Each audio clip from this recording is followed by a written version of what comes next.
श्री शिवाय नमस्तुभ्यम। हर हर महादेव। आप सभी लोग जानते हैं कि 17 मार्च को रविवार की अष्टमी है और 18 मार्च को सोमवार है। अष्टमी और सोमवार का जो दिन होता है वो भगवान शिव जी को बहुत ही प्रिय होता है। ये दिन ऐसा होता है जिस दिन हम भगवान शिव जी से अपनी कोई भी मनोकामनाएं पूर्ण करवा सकते हैं। साथ में साल में बहुत ही कम रविवार की अष्टमी पड़ती है। पूज्य गुरुदेव जी कहते हैं कि जो भी व्यक्ति अष्टमी और सोमवार को 5 दीपक वाला उपाय करता है उसकी जो भी मनोकामना होती है वो पूर्ण जरूर होती है। चाहे वो कितनी भी बड़ी मनोकामना क्यों ना हो, वो भी बहुत ही जल्द पूरी होती है। इसीलिए रविवार की अष्टमी पड़ती है 17 मार्च को और अगले दिन है सोमवार। तो आपके पास बहुत ही बड़ा मौका है, बहुत ही सुनहरा मौका है 5 दीपक वाले उपाय को करने का और भगवान शिव जी से अपनी मनोकामनाओं को पूर्ण करवाने का। अगर आप अष्टमी पर ना भी कर पाओ तो अगले दिन सोमवार को जरूर कर लेना, क्योंकि अष्टमी और सोमवार के दिन भगवान शिव की शिवलिंग के पास 64 जोगनियां विराजमान होती है और साथ में देवी देवताएं भी विराजित होते हैं। तो आप सोच सकते हैं सोमवार और अष्टमी का कितना बड़ा और कितना विशेष महत्व होता है। इसीलिए इस दिन आपको 5 दीपक वाला उपाय जरूर करना चाहिए। 5 दीपक का ये उपाय कैसे करना है उसे ध्यान से सुनिए, क्योंकि उपाय को करने से आपकी कोई भी बड़ी मनोकामना है, कोई भी दुख है, कोई भी परेशानी है, कोई भी तकलीफ है, कोई भी बड़ा काम है वो जरूर पूर्ण होगा, आपकी मनोकामना जरूर पूरी होगी। तो चलिए सबसे पहले हम आपको बताते हैं कि ये जो 5 दीपक वाला उपाय है वो किसको करना है, कैसे करना है और किस समय करना है।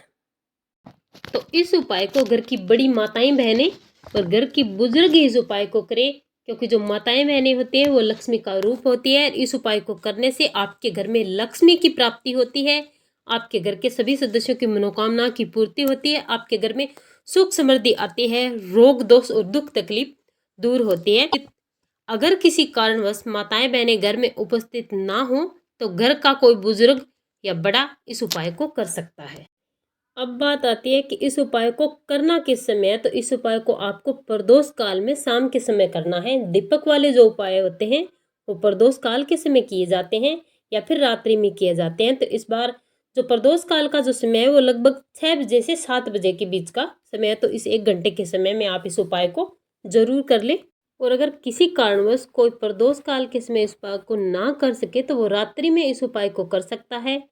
और अगर फिर भी ना कर सके तो पूरे दिन में भगवान से हाथ जोड़कर प्रार्थना करने के बाद इस उपाय को कर सकता है। लेकिन श्रेष्ठ समय प्रदोष काल का होता है, इस बात का आप विशेष ध्यान रखें। और इस 5 दीपक वाले उपाय में आपको दीपक बनाने हैं आटे के 5 दीपक। अगर कोई व्यक्ति मिट्टी के दीपक लेता है तो उसे नए दीपक लेने होंगे। जो घर में पड़े पुराने दीपक है वो नहीं चलेंगे, इसलिए आप आटे के 5 दीपक तैयार कर लें। 5 दीपक के लिए आप जो आटा तैयार करोगे उस आटे में आपको नमक नहीं डालना है। बिना नमक के आटे से 5 दीपक तैयार करने हैं। और इन दीपक में आपको गोल बाती लगानी है, क्योंकि भगवान शिव के उपायों में और भगवान शिव के जो हम भगवान शिव के प्रति दीपक लगाते हैं उनमें गोल बाती ही लगाई जाती है। इन 5 दीपक में 5 बाती लगाने के बाद आपको इनमें शुद्ध देसी गाय का घी डालना है। ध्यान रखें, ना तो आपको बाजार से खरीदा हुआ घी डालना है और ना ही भैंस का घी डालना है, क्योंकि रविवार और अष्टमी के 2 दिन लगातार हर रोज नहीं आते, कभी कभी आते हैं। उपाय का सुनहरा मौका है तो आप कोई गलती ना करें और शुद्ध देसी गाय का घी उपयोग करें। और इसके बाद इन 5 दीपक को आप किसी प्लेट या थाली में रख लें, पूजा वाली थाली में रखें। और इसी के साथ आपको थोड़े से चावल के दाने भी रखने हैं, क्योंकि जब भी आप दीपक वाला उपाय करते हैं और दीपक को रखते हैं तो उन्हें सीधा नहीं रखा जाता, या तो फूल की पंखुड़ियाँ या फिर चावल के दाने उसके नीचे रखकर उस पर ही दीपक रखा जाता है। और इसी के साथ ही आपको एक माचिस भी इसी थाली में रख लेनी है, क्योंकि अगर उपाय करते समय आपने माचिस भी किसी से मांग ली तो आपको इस उपाय का 1% भी फल नहीं मिलेगा। सारी सामग्री आपको अपने हाथ से तैयार करनी है और अपने घर से लेकर जानी है। अब प्रदोष काल के समय इस पूजा की थाली को लेकर आपको 5 अलग अलग जगह पर जाना है, क्योंकि ये 5 दीपक 5 अलग जगह पर लगाए जाएंगे। जिसमें से सबसे पहले आपको जाना है भगवान शिव के मंदिर में। जिस भी शिव मंदिर में शिवलिंग विराजमान है उस मंदिर में आप चले जाएं और सबसे पहले आपको भगवान शिव की शिवलिंग के पास बैठ जाना है। और सबसे पहला दीपक कोई सा भी एक दीपक निकालें, अपनी माचिस निकालें भगवान शिव से आपको अपनी मनोकामना करनी है, अपनी प्रार्थना करनी है। जिस भी कार्य के लिए आप ये दीप प्रज्वलित कर रहे हैं, उपाय कर रहे हैं, उसके लिए भगवान से हाथ जोड़कर आप प्रार्थना करें और इस दीपक को प्रज्वलित कर दें। प्रज्वलित करने के बाद आप कम से कम 11 बार श्री शिवाय नमस्तुभ्यं मंत्र का जाप जरूर करें और फिर दोबारा भगवान को धूप देकर आप अपनी प्रार्थना करके जो दीपक की प्लेट है, थाली है, उसे लेकर चले आना है। बेलपत्री के पेड़ के नीचे, किसी भी बड़े वृक्ष के नीचे जाएं जो बेलपत्री का हो, और बेलपत्री के पेड़ के नीचे आप थोड़े से चावल रखें और दीपक प्रज्वलित करके आप बेलपत्री के पेड़ के नीचे जो चावल रखें उस चावल पर रख दें। और वहीं पर भी आपको भगवान शिव से अपनी प्रार्थना करनी है, वही प्रार्थना मनोकामना करनी है जो आपने भगवान शिव के मंदिर में की थी। एक ही मनोकामना आपको 5 जगह करनी है। ये दीपक प्रज्वलित किया, इसके बाद आपको चले जाना है पीपल के पेड़ के नीचे, और पीपल के पेड़ के नीचे आपको थोड़े से चावल रखना है, दीपक प्रज्वलित करके इन्हीं चावलों पर रख देना है और आपको अपनी मनोकामना करनी है। और भगवान शिव से प्रार्थना करने के बाद धूप देकर आपको वहाँ से उठ जाना है। ये तीसरा दीपक जलाने के बाद आपको चौथा दीपक लेकर चले जाना है किसी भी बेलपत्री के पेड़ के नीचे। ध्यान रखें पेड़ बड़े होने चाहिए। बेलपत्री के पेड़ के नीचे आपको बैठ जाना है, थोड़े से चावल रखने हैं और इन्हीं चावल पर आपको उसी तरह से अपनी मनोकामना करते हुए एक दीपक प्रज्वलित करके रख देना है। चौथा दीपक बेलपत्री के पेड़ के नीचे प्रज्वलित करने के बाद आपको यहाँ से उठ जाना है।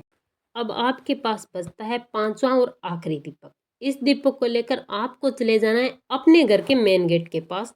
ध्यान रखें आपको सबसे पहले अंदर नहीं जाना है, मेन गेट के पास खड़े हो जाना है। मेन गेट के पास खड़े होकर आपको देखना है कि आपका सीधा हाथ कौन सा है। अपने सीधे हाथ की तरफ अपने घर की चौखट पर बैठकर आपको ये 5वां दीपक थोड़े से चावल रखकर अपनी मनोकामना को करते हुए प्रज्वलित कर देना है और भगवान से आपको प्रार्थना करनी है, अपनी मनोकामना को करनी है, भगवान को धूप देनी है और इसके बाद वहाँ से उठकर आपको अपने घर प्रवेश कर जाना है। परंतु इस बात का ध्यान रखें सारे पेड़ बड़े होने चाहिए और दीपक जिस क्रम से हमने आपको बताया है आपको उसी क्रम से दीपक प्रज्वलित करने हैं। आगे पीछे नहीं करना है कि पहले आपने कहीं प्रज्वलित कर दिया, पहले कहीं प्रज्वलित कर दिया। पहला दीपक भगवान शिव के मंदिर में और सबसे आखिरी का दीपक आपको अपने घर की चौखट पर प्रज्वलित करना है। हाथ जोड़कर 5 जगह पर आपको भगवान शिव से अपनी मनोकामना जरूर मांगनी है, अपनी प्रार्थना जरूर करनी है। पूज्य गुरु जी कहते हैं कि जो भी व्यक्ति अष्टमी के दिन, पूर्णिमा के दिन, सोमवार के दिन, इन 3 दिनों में जो भी व्यक्ति ये 5 दीपक का दान कभी भी किसी भी महीने में 365 दिनों में कर लेता है, महादेव उसकी सारी मनोकामनाएं, सारी इच्छाएं पूर्ण करते हैं। उसके जीवन में कभी दुख और तकलीफ नहीं आने देते, उसका काम कहीं नहीं रुकता, उसकी हर मनोकामना पूरी होती है, उसे मन चाहा कारोबार मिलता है, नौकरी मिलती है। तो आप इस उपाय को जरूर करें। आपके पास 2 दिन का बहुत ही सुनहरा मौका है, इसका फायदा आप जरूर उठाएं।